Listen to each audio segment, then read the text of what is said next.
لڑ پڑے کسی کے ساتھ یا آپس میں لڑائی ہو جائے. یعنی شیطان کا تو کام ہی تمہیں برائی کی دعوت دینا ہے اور نفرت پیدا کرنے کے اسباب پیدا کرنا ہے. تو تم نے یہ طریقہ اختیار کر کے شیطان کو خوش نہیں کرنا بلکہ تم نے اچھی بات کہہ کے اپنے مولا کو خوش کرنا ہے.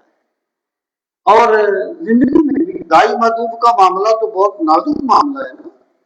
جب بھی کسی سے بندہ بات کرے تو عمدہ طریقے سے کرے, اچھے طریقے سے کرے. سیدہ عائشہ رضی اللہ عنہ ایک مرتبہ ایک آدمی آیا اور رسول کریم صلی اللہ تعالی علیہ وآلہ وسلم نے اسے دیکھ کر فرمایا کہ یہ اپنے قبیلے کا سب سے برا آدمی ہے. جب وہ آ گیا تو آپ نے اس کے ساتھ بڑی مربت سے بات کی, بڑے اچھے لہجے میں بات کی. جب وہ چلا گیا تو سیدہ عائشہ فرماتی ہے کہ مجھے تعجب ہوا. میں نے عرض کیا یا رسول اللہ صلی اللہ علیہ وسلم آپ تو یہ فرما رہے تھے, پھر آپ نے اس طریقے سے بات کی. آپ نے فرمایا عائشہ سب سے برا آدمی وہ ہے جس کی تند روئی کی وجہ سے بندے اس سے کنارہ کشی اختیار کر لیں. یعنی سنت کیا ہے کہ دشمن سے بھی بات کی جائے تو مربت سے کی جائے. نصیر آخر عداوت کے بھی کچھ آداب ہوتے ہیں. کسی بیمار کو زنجیر پہنائی نہیں جاتی. جب بات کرنی ہے تو پھر وہ مربت کے ساتھ کرنی ہے, بے شک جیسا بھی اختلاف ہے.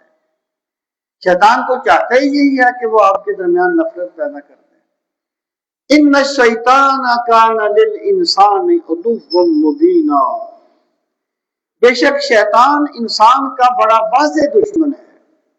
یعنی جو بھی شیطانی وسوسہ ہے, دیکھیں نا ویسے تو جب شیطان وسوسہ ڈالتا ہے تو وہ گویا بندہ یہ سمجھتا ہے کہ میں کوئی بڑی اعلیٰ قسم کی بات کر رہا ہوں. اس بندے نے میرے ساتھ تلخ لہجے میں بات کی ہے, میں اسے پھڑکا کے نہ رکھ دوں گا, یہ سمجھتا ہے اپنے آپ کو. یعنی وہ اس طریقے سے بنا کے پیش کرتا ہے کہ بڑی اعلیٰ بات ہوتی ہے. لیکن شیطان کا ہر خیال دشمنی ہوتا ہے انسان کی, اگر انسان اس کو سمجھے.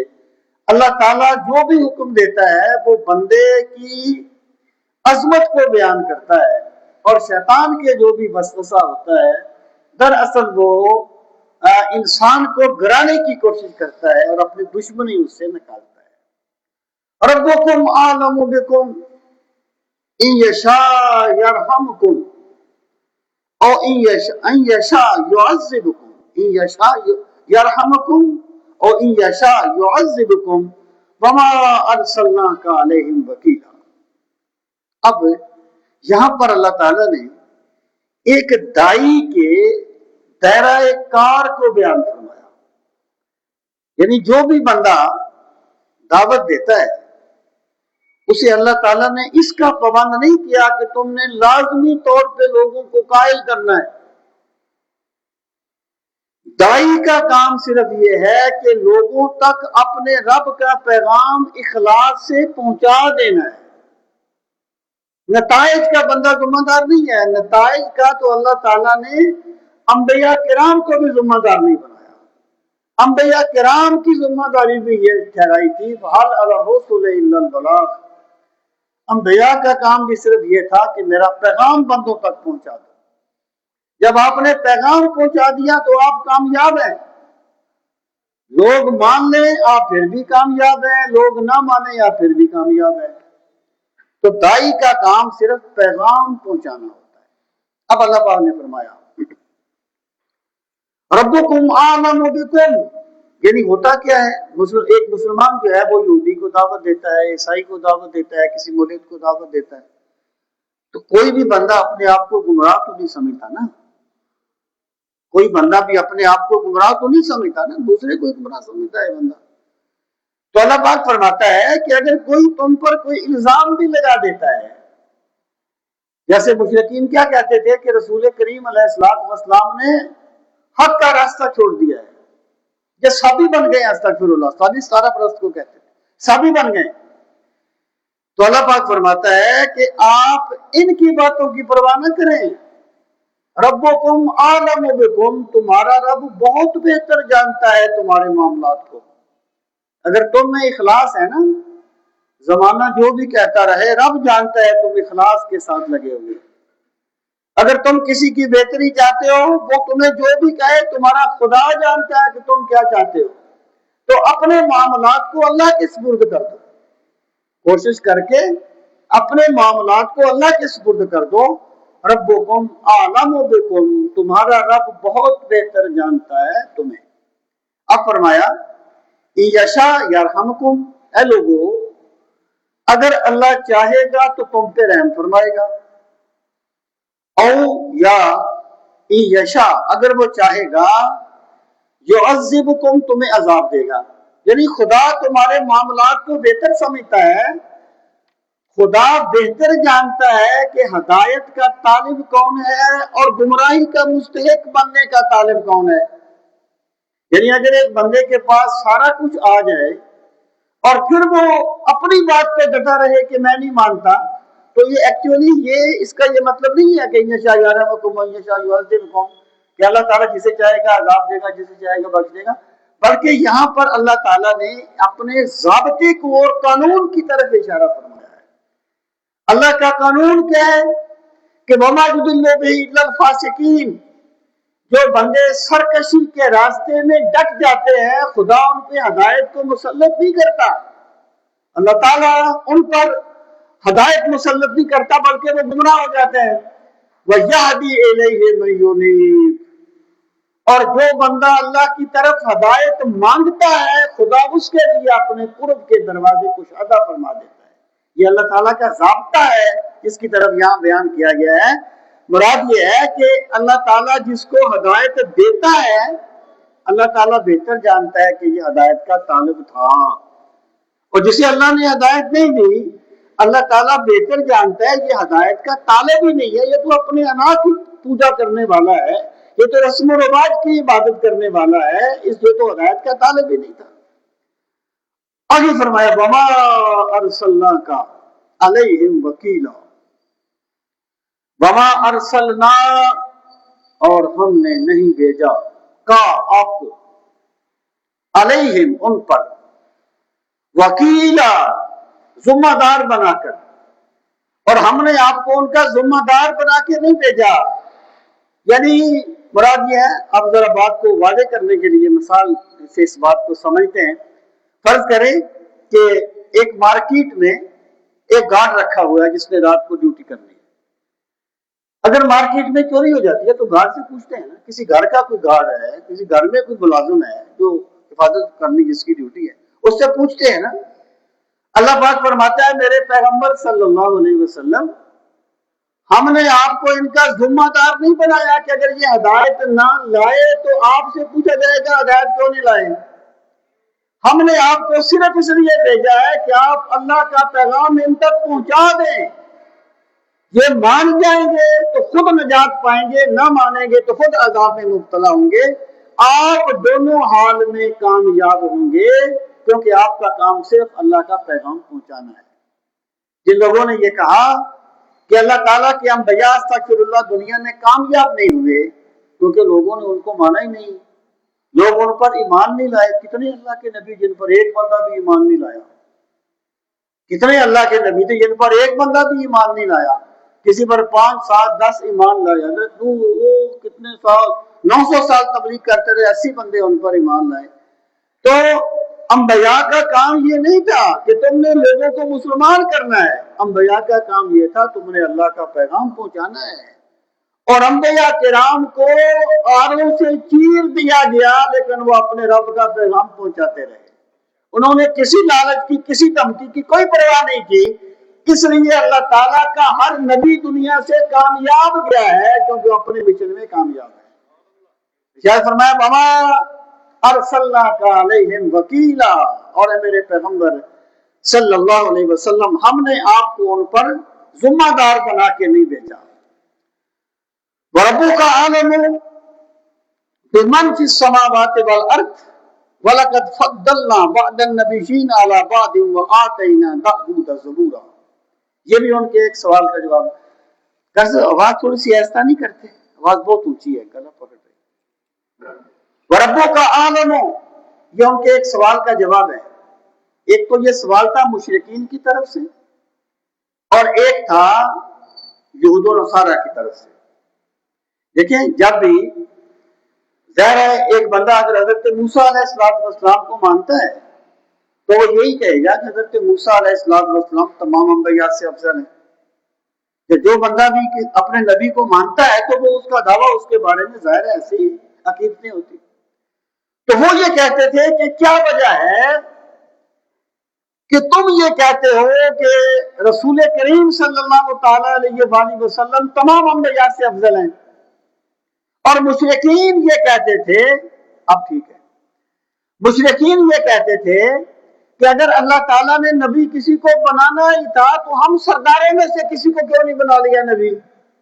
بڑے بڑے سردار تھے، اگر یہ قرآن اتارنا ہی تھا تو طائف یا وہ کسی سردار پہ اتارا جاتا، کسی بڑے سردار پہ اتارا جاتا.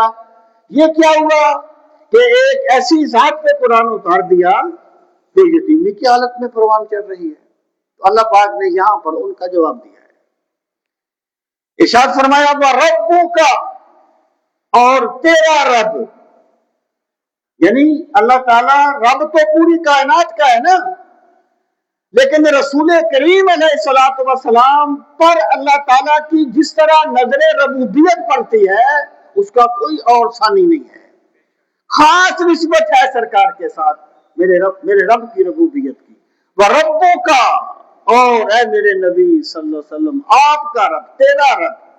اور سرکار کی وساطت سے سب مخاطب ہیں، سب لوگ مخاطب ہیں کہ تمہارا رب عالم بہت بہتر جانتا ہے بمن فی السماوات والارض، اسے جو آسمانوں میں ہے اور جو زمین میں ہے. یعنی تم خدا کو مشورے نہ دو کہ پیغمبر کسے بنانا ہے، رب بہتر جانتا ہے میں نے نبوت کا تاج کسے پہنانا ہے.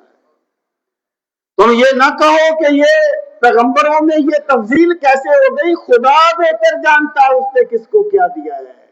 وَرَبُّكَ أَعْلَمُ بِمَنْ فِي السَّمَاوَاتِ وَالْأَرْضِ وَلَقَدْ فَضَّلْنَا بَعْضَ النَّبِيِّينَ عَلَىٰ بَعْضٍ. وَلَقَدْ، اور تاکید، فَضَّلْنَا، ہم نے فضیلت دی، بَعْضَ النَّبِيِّينَ، بعض نبیوں کو، عَلَىٰ بَعْضٍ، بعض پر، ہم نے بعض نبیوں کو بعض پر فضیلت دی. اس سے ایک چیز تو یہ ثابت ہوتی ہے کہ بعض نبی بعض انبیاء سے افضل ہیں. اور یہ کہہ دینا کہ حضرت ابراہیم، میں مثال دے رہا ہوں کہ حضرت ابراہیم حضرت یوشع بن نون سے افضل ہیں، یہ حضرت یوشع بن نون کی توہین نہیں ہے.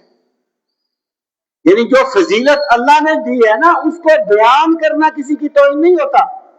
لوگ کہہ دیتے ہیں جی تمہیں کیا ہے، تم یہ کہتے ہو فلاں افضل ہے فلاں افضل ہے، تو یہ اللہ نے سسٹم بنایا ہے. حضرت میں اگر یہ کہوں کہ رسول کریم صلی اللہ تعالی علیہ وآلہ وسلم حضرت ابراہیم سے افضل ہیں تو کیا میں حضرت ابراہیم کی توہین کر رہا ہوں؟ استغفر اللہ. میں اگر کہوں کہ حضرت ابو بکر حضرت عمر سے افضل ہیں تو کیا میں حضرت عمر کی توہین کر رہا ہوں؟ یہ بات نہیں ہے. یہ فضیلتیں اللہ نے رکھی ہیں، ہر ایک اپنی جگہ پر ایک مقام رکھتا ہے، لیکن فضیلتیں اللہ نے رکھی ہیں. ایک بات. اور دوسری بات یہ ہے کہ نفس نبوت میں سب رسول برابر ہیں. نفس نبوت میں مقامات میں فرق ہے. یعنی نفس نبوت سے مراد کیا ہے؟ نبی ہونے میں. یہ جو مرزا قادیانی نے تبلیغ کی تھی نا کہ میں ذلی نبی ہوں، میں بروزی نبی ہوں، یہ بے معنی تقسیم ہے، اس کا کوئی وجود اسلام میں نہیں ہے. نبی ہونے میں سب برابر ہیں. میں مثال دیا کرتا ہوں کہ آپ فرض کیجئے گا کہ امام غزالی شاگرد ہیں امام الحرمین کے، اور بھی تو شاگرد ہوں گے نا. اقبال شاگرد تھے میر اصل کے، اور بھی تو شاگرد ہوں گے نا. لیکن اس کا مطلب کیا ہے کہ نفس شاگردی میں اقبال اور دوسرے شاگرد برابر ہیں. نفس شاگردی میں امام غزالی اور دوسرے کلاس والے برابر ہیں، لیکن مقام جو غزالی کا ہے وہ غزالی کا ہے، جو اقبال کا ہے وہ اقبال کا ہے. نفس نبوت میں سب نبی برابر ہیں، لیکن مقامات میں فرق ہے. کوئی کلیم اللہ ہے، کوئی روح اللہ ہے، کوئی حبیب اللہ ہے. صحابہ کرام بیٹھے ہوئے تھے نا، آپس میں باتیں کر رہے تھے، تو سرکار تشریف لائے.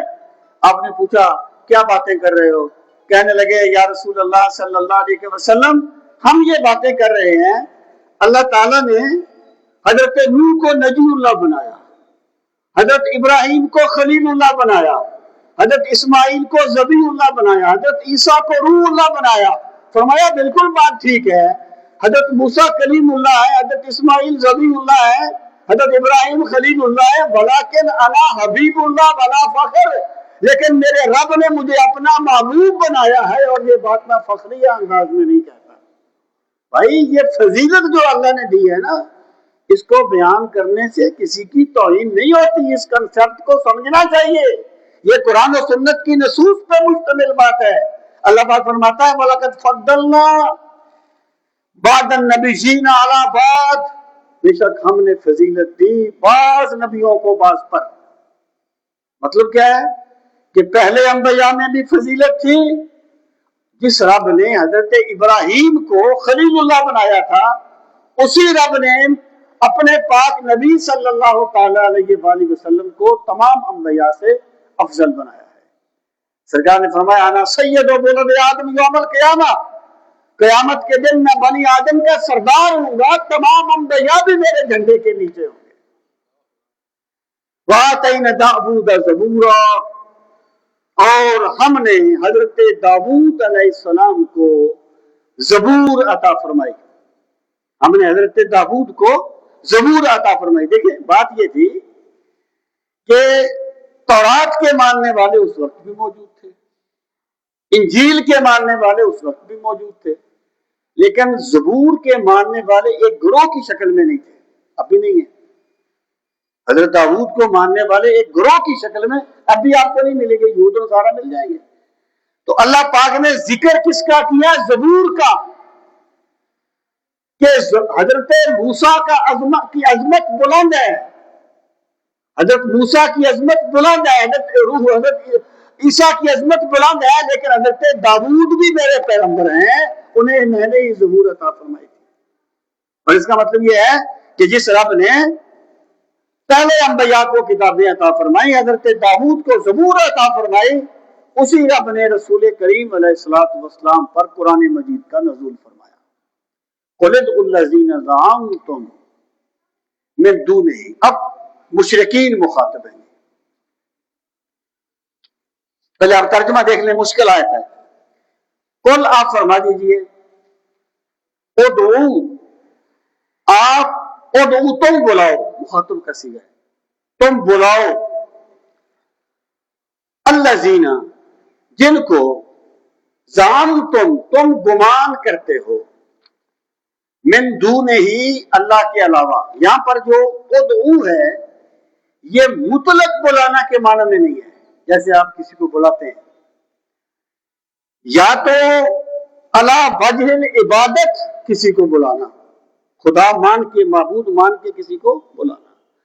یا مجاہد کہتے ہیں کہ قرآن مجید میں جب بھی ادعو کا لفظ آتا ہے تو یہ ادعو کے معنی میں آتا ہے، یعنی معبود سمجھ کے کسی کو پکارنا. تم عبادت کرو، تم بلاؤ، پکارو ان کو جنہیں تم گمان کرتے ہو، من دونہ ہی کا مرجع ہے اللہ تعالیٰ کی ذات، اللہ تعالیٰ کے علاوہ.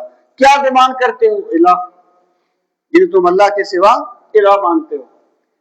فلا یملکون کشف الضر عنکم، فلا یملکون، پس وہ مالک نہیں ہیں، کشف الضر، دور کرنے کا مصیبت، کشف دور کرنا، الضر مصیبت، عنکم تم میں سے، ولا تحویلا، اور نہ ہی اسے بدلنے پر قادر ہے. کہ تم پر کوئی مصیبت آ گئی ہے تو وہ اسے بدل نہیں سکتے. ایک اگلی آیت بھی دیکھ لیں پھر میں. اولئک الذین، اولئک یہی ہیں وہ لوگ، الذین جو کہ یدعون، جنہیں وہ پکارتے ہیں، یعنی جنہیں وہ معبود سمجھ کے پکارتے ہیں یا جن کی وہ عبادت کرتے ہیں.